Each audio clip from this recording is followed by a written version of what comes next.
vos autres collaborateurs. Bien. Un marché, quand il est de 4,9 millions, répond à un bon de commande.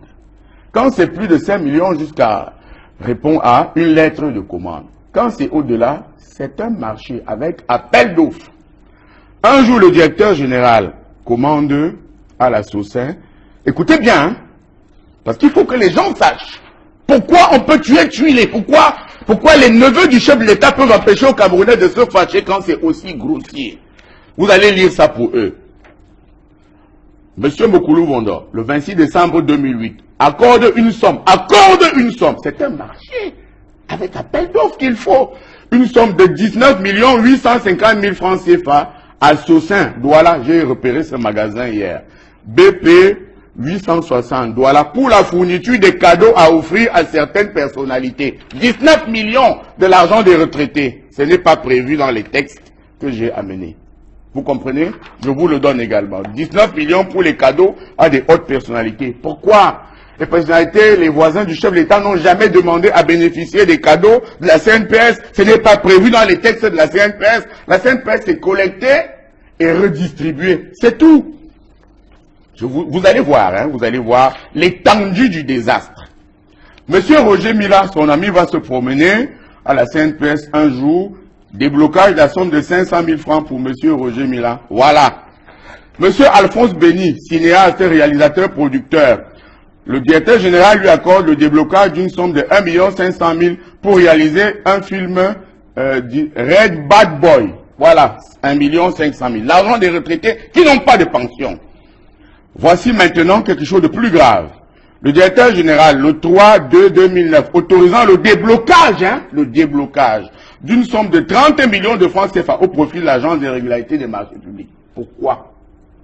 Pourquoi 30 millions? Voici une autre stupidité incroyable.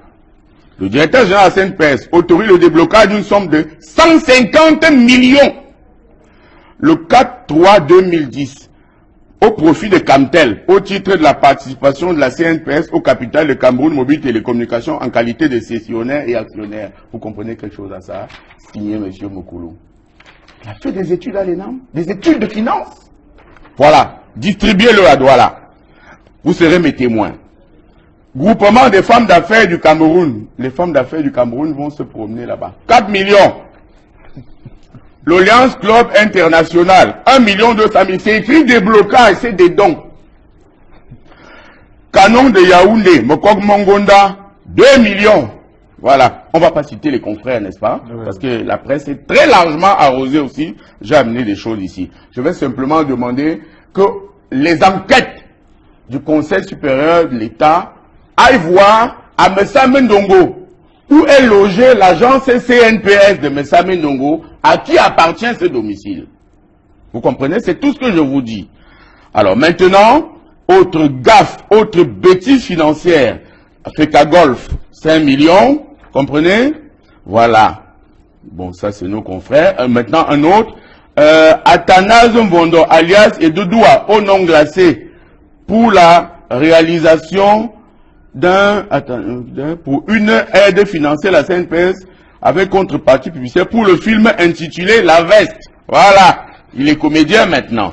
Autre don, pour les cadeaux offerts aux amis du DG à certaines personnalités. 8 millions toujours à la SOSEN. Vous comprenez? Vraiment, je ne sais pas si le président Biya peut penser que le peuple acceptera ça. Que penser qu'on va nous mettre en prison pour ça? Peut penser qu'on peut convoquer tous les directeurs de la tribune de l'Est au conseil de la communication pour ça? Parce qu'on a dit la vérité. Maintenant, vous allez voir. Serge, dites-moi si vous n'aurez pas de nausées tout de suite sur ce plateau. Je lis posément. Le 13/5/2011, le directeur général de la CNPS autorise le déblocage d'une somme de 14 708 500 francs au profit de Mondo Tour Voyage. Au titre de... Je préfère que vous oubliez tout ce que j'ai d'abord dit avant, pour écouter ce que je vous lis là. Le déblocage d'une somme de 14 708 500 francs au profit de Mondo Tour Voyage, au titre des frais de fourniture de 23 billets d'avion destinés aux footballeurs de l'organisme. C'est quoi? C'est bien écrit en bas. Hein? Pour toi, billet d'avion. Suisse Air International pour le trajet Yaoundé-Zurich, Barcelone-Madrid-Zurich. Le DG de la CNPS aime beaucoup le football, c'est son droit. Mais il a pris 23 billets d'avion avec ses amis pour aller voir le derby Barça-Real de Madrid sous les fonds de la CNPS. Faites un zoom sur ceci et lisez qui a signé. Faites un zoom. Regardez si ce pays est encore un pays normal. Que quelqu'un prenne 23 amis pour aller regarder la coupe, le match Real-Barça. Lisez. Le Classico. Lisez. Dans un pays où on meurt de kwashiorkor, dans un pays où il manque les hôpitaux, dans un pays où on meurt, voilà, ici en haut. Vous avez vu? Voilà. Voilà pourquoi la tribune de l'Est va être traitée de tous les noms d'oiseaux. 3 heures de temps pour insulter le directeur de la tribune de l'Est. C'est un voyou. J'ai jamais vu un directeur général d'une société prendre une tranche de 2 heures de temps pour insulter un seul petit tuilé qui, lui, n'est pas le neveu du chef de l'État. Je vous donne ce papier pour que vous le distribuiez aux autres journaux de Douala. Tout ce que je vous donne, la distribuez à vos confrères. Maintenant, le carburant du directeur général. Le 1er 4 2011, autorisant le déblocage de la somme de 14 300 000 francs de Tradex BP 6845 Yaoundé pour la fourniture du carburant. Je vous donne ça.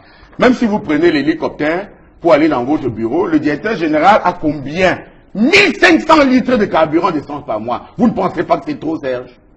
Pour quelqu'un qui habite à Yaoundé, 1500 litres d'essence par mois. Alors, maintenant encore, bon, on a dit qu'on ne parle pas des confrères, mais ici c'est grossier quand même. Bon, ça fait rien, on ne parle pas des confrères. On ne parle pas des confrères. On ne parle pas des confrères. Mais tout le monde marche là-bas par la tribune de l'Est. Ici, ça m'a choqué. Je veux qu'on en parle.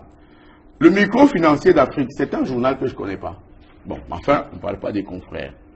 On va parler ici, alors je ne connais pas. Vraiment, je ne sais pas si vous connaissez l'Afrique autrement. Enfin, on ne parle pas des confrères. On ne parle pas des confrères. Nous, on a la pudeur. On ne parle pas de nos confrères, même si quelques-uns acceptent qu'on aille s'asseoir à longueur de journée pour insulter les autres. Celui qui n'est pas un confrère, on va donc en parler. Faites un zoom, s'il vous plaît. Ici. Tous ces papiers sont signés de M. Mokulu Mvondo, n'est-ce pas? Directeur général de la CNPS, n'est-ce pas? Alors, je vous le lis, voilà, j'espère que tout le monde le lit. C'est écrit. Monsieur Mokulu Mvondo autorise le déblocage de la somme de 16 972 887 francs pour la publication de 2 pages d'interview du directeur général dans le journal Jeune Afrique. 2 pages.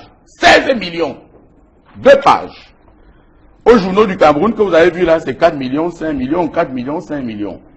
2 pages à Jeune Afrique. 16 millions, c'est 2 fois qu'il a donné ça, 2 fois. Donc voilà, 16 millions. Je précise que la CNPS a son journal, si le DG veut y faire des interviews. Je précise que Cameroun Tribune est le journal du gouvernement qui peut publier ses interviews sans rien demander en retour. Alors voici le plus ridicule et le plus risible. Vous comprenez? Le directeur général de la CNPS, qui a quand même 23 millions de francs et plus par mois, se fait acheter les matelas de ses lits par la CNPS. C'est possible. Aménagement du domicile du DG, c'est possible. Mais se fait rembourser cet argent à lui, le directeur. A dit qu'on a amené les matelas chez lui et on lui rembourse l'argent de ces matelas. Je vous donne ces textes. Le 24 octobre 2008, accordant une somme de 750 400 francs à M. Alain Noël Mokulu Mvondo comme remboursement des sommes engagées pour l'achat de cette matelas destinée au domicile du DG. C'est-à-dire qu'on a amené des matelas chez lui, cette matelas, pour ses lits, et on lui a remboursé à nouveau l'argent de cette matelas. J'ai jamais vu ça. Bonjour, bonjour chers fans, bonjour chers abonnés, bonjour à tout le monde. J'espère que vous allez bien. L'heure est grave. L'heure est grave au Cameroun. J'espère que vous avez vu et vous avez entendu, comme moi aussi. Ça donne l'envie de pleurer.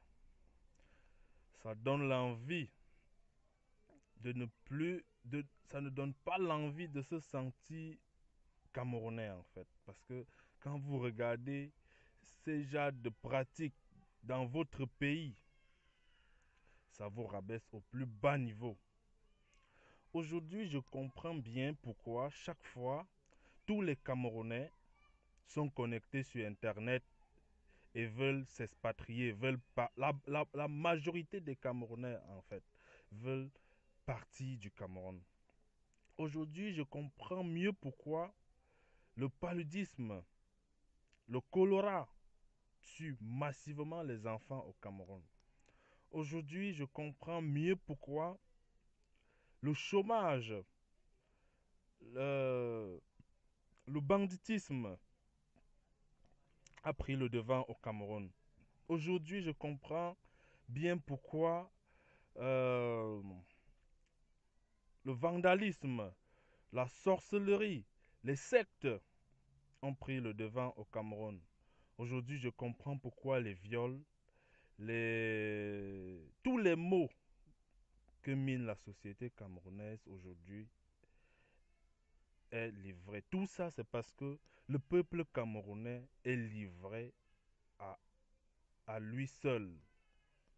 Les Camerounais ont longtemps appris à se battre tout seuls, sans compter sur Paul Biya, au point où Paul Biya se permet aujourd'hui de faire ses vacances où il veut, de durer à l'étranger comme il veut, de prendre des décisions sans consulter son peuple, de laisser aller.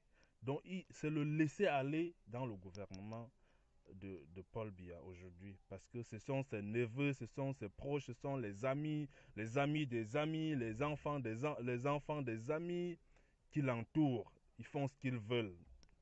Ils n'ont pas de compte à rendre à personne.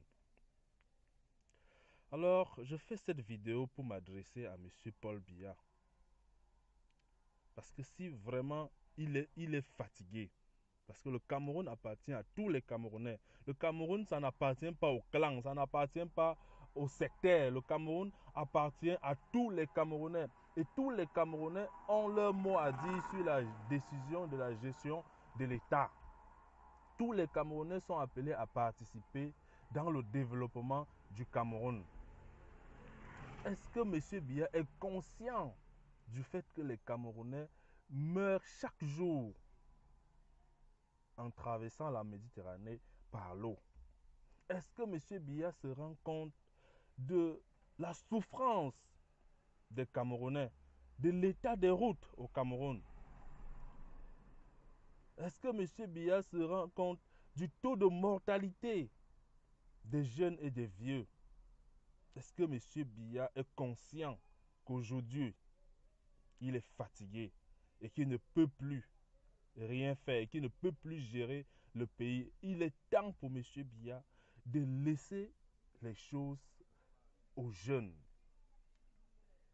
Il est temps pour M. Biya de laisser la place aux jeunes parce qu'il a déjà fait son temps, il est fatigué.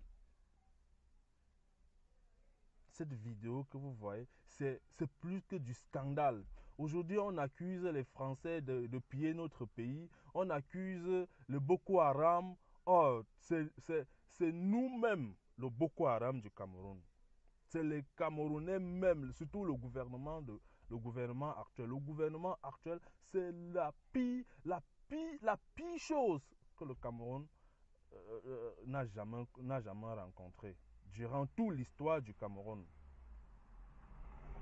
Ils sont en train de dilapider l'argent des contribuables, de gaspiller. Et dans tout ça, tu vas voir, c'est les innocents, c'est des enfants des innocents, ceux qui ont levé le doigt, qui sont en prison. On va les arrêter pour mettre en prison parce qu'ils ont osé gérer mieux. Ils ont osé dire un mot. On va les arrêter pour mettre en prison. Vraiment, Monsieur Biya, si vous êtes conscient, alors, j'étais en train de dire, Monsieur Biya, si vous aimez le Cameroun, si vous êtes fier d'être Camerounais, démissionnez, préparez votre démission et vous démissionnez du peuple, vous démissionnez de la présidence, vous organisez les élections libres, vous laissez les Camerounais choisir leur propre président, leur président. Parce que vous êtes fatigué, vous n'avez plus la capacité de dire oui ou bien de dire non. Vous n'avez plus l'esprit de dire, vous avez perdu l'esprit de discernement, l'esprit de gouvernance. Vous êtes fatigué. Parce qu'on ne peut pas venir dans un pays où les gens dilapident l'argent de l'État pour aller voir le match du Real Barça. Ça ne se fait pas. Les gens dilapident l'argent de l'État pour se faire plaisir. Ça ne se fait pas. Tandis que les Camerounais de la diaspora souffrent tous les jours. On les appelle tous les jours. Ils ont la pression des familles, ils ont la pression du pays sur leur dos. Ils portent le Cameroun sur leur dos. Pourtant, vous êtes là. Vous êtes là en tant que président. Et nous, on porte les charges de nos parents, de nos frères. De tout ce qu'on travaille, c'est pour envoyer au pays. Et ça ne suffit pas. Parce qu'ils n'en ont pas. Ils ont faim. Ils n'ont rien à manger. Et vous avez leur argent. Vous avez confisqué leur argent. Vous avez confisqué leur pouvoir. Vous avez confisqué leur travail. Monsieur Biya, vraiment, faites quelque chose pour votre pays avant votre mort. Libérez le Cameroun entre les mains de Boko Haram et des Français. Je sais que Boko Haram, qu'on parle au Cameroun aujourd'hui, vous connaissez qui est derrière Boko Haram. Vous pouvez négocier pour éradiquer ce système de Boko Haram. Vous pouvez négocier pour déraciner le Cameroun entre les mains des Occidentaux et des gens qui sont en train de piller le Cameroun avant votre départ. S'il vous plaît, monsieur Paul Biya, si vous m'écoutez, faites-le pour votre peuple. Faites-le pour libérer le Cameroun.